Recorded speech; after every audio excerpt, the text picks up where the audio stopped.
All right. Sara, thanks for being here. I know this has been a crazy week. We had quarterly planning session all day Wednesday.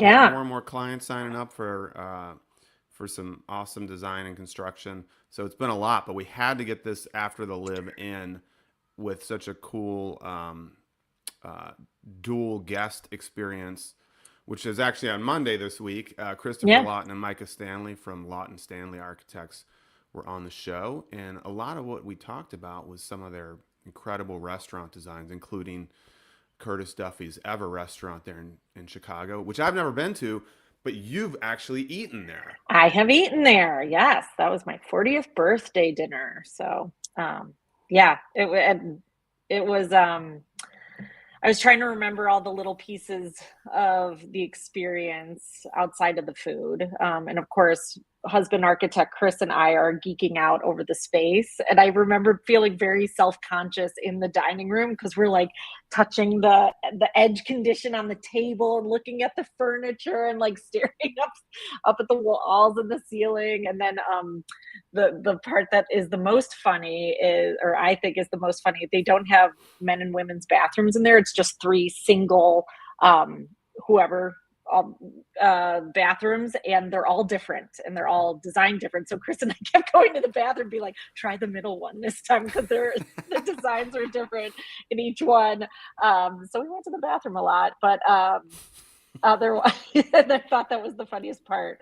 But it's a awesome space. So I remember listening to just Live Live and listening to Micah and Chris Christopher talk about how they came up with that space, like especially Micah talking about um, procession, like the entry to the space. I totally could sense that the attention paid to that because it's definitely different than any other approach I've had at any other restaurant.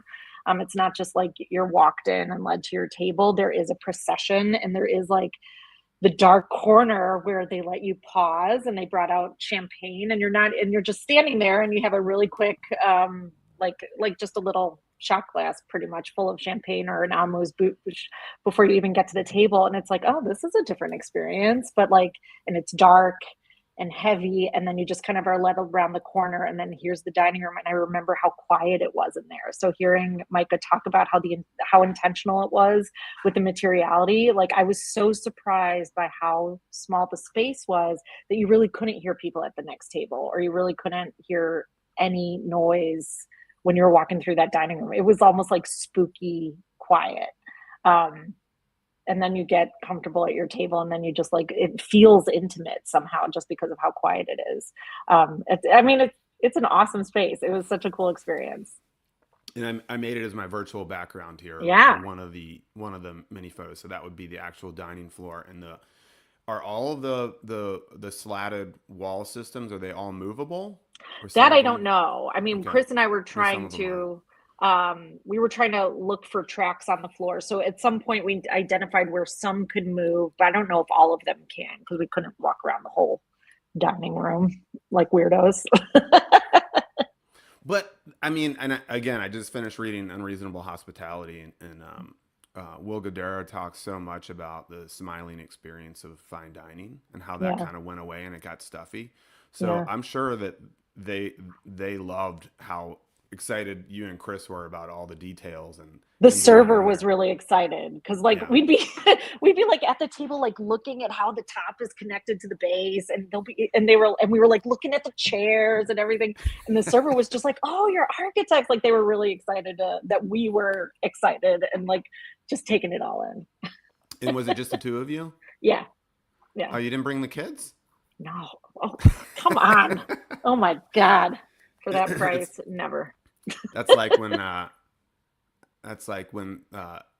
think the Cubs were in Game Six of the World Series and they were home, and we took the Yeah. kids up to Wrigley Field and went to some places around there, and people were like, "Oh, you guys are going to the game?" I'm like, no, I wouldn't take my 4 year old kids to Game Six. I'd love to Yeah. go, but I'm not taking my kids. Yeah. That's an No. expensive experience.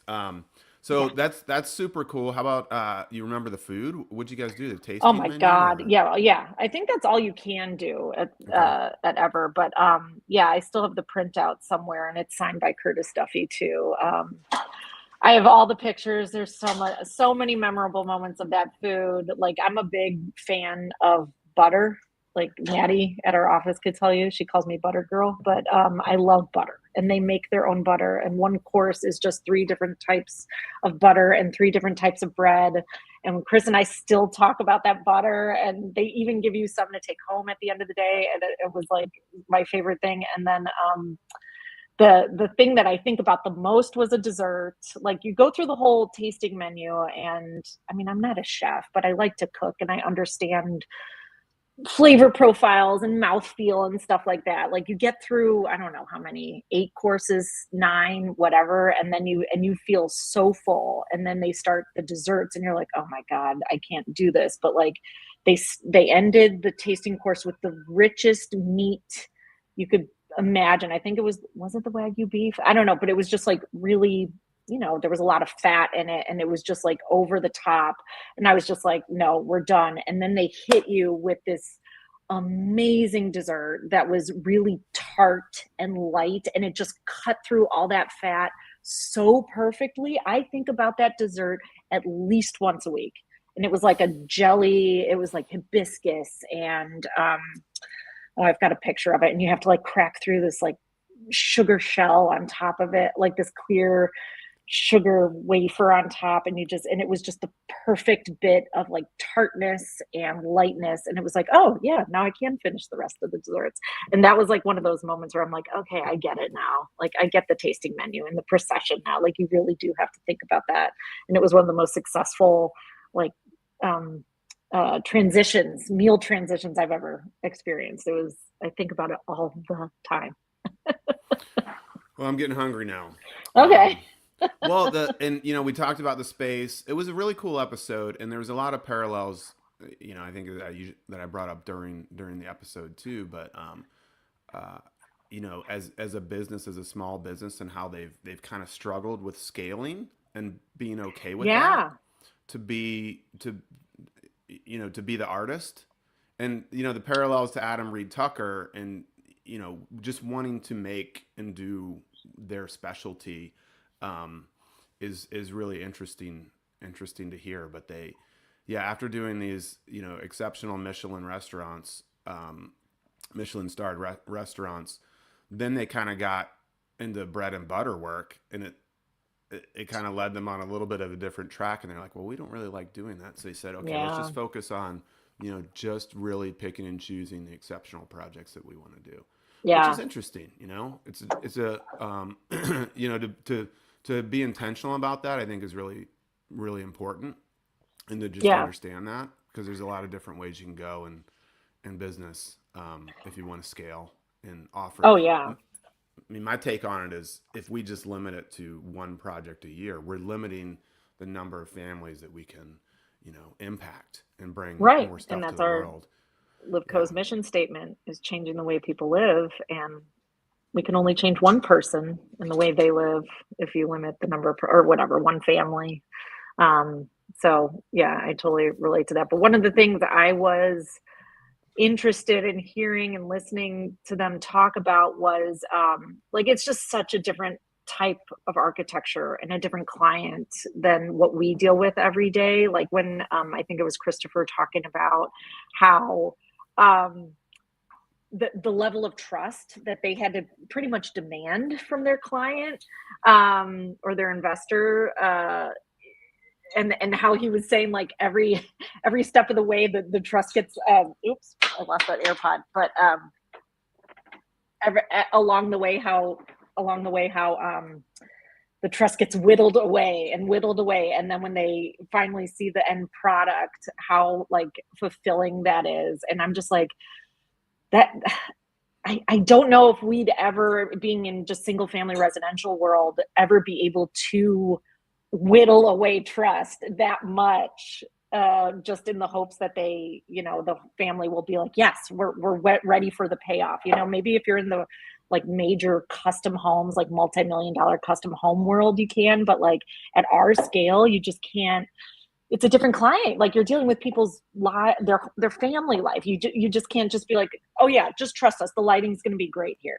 No, they need to be assured that they'll be able to see what they're making for dinner that night or whatever. But it's just different, and that was it's cool to hear about the different facets of this industry. Yeah, and they have to test a lot of different things and Yeah, mock-ups doing because mock-ups. at the I end was of the like, we day they're don't do like fingers mock-ups. crossed that this thing's good. And Right. we've gone through that. I think you and I both in our own design progression. And at what point do you actually have confidence in what you've put on paper is going to be good? Yeah, I don't know. It exactly. feels good when you kind of cross that line and you can trust in your own design chops, Yeah. which Micah Stanley clearly has that ability. Well, we're already over time. So, Oh, Sara, wow. All right. awesome, awesome chat. And yeah, I'll see you in a couple minutes in our weekly All right. business meeting. That one's not live. Thanks, Thank everybody, goodness. for watching.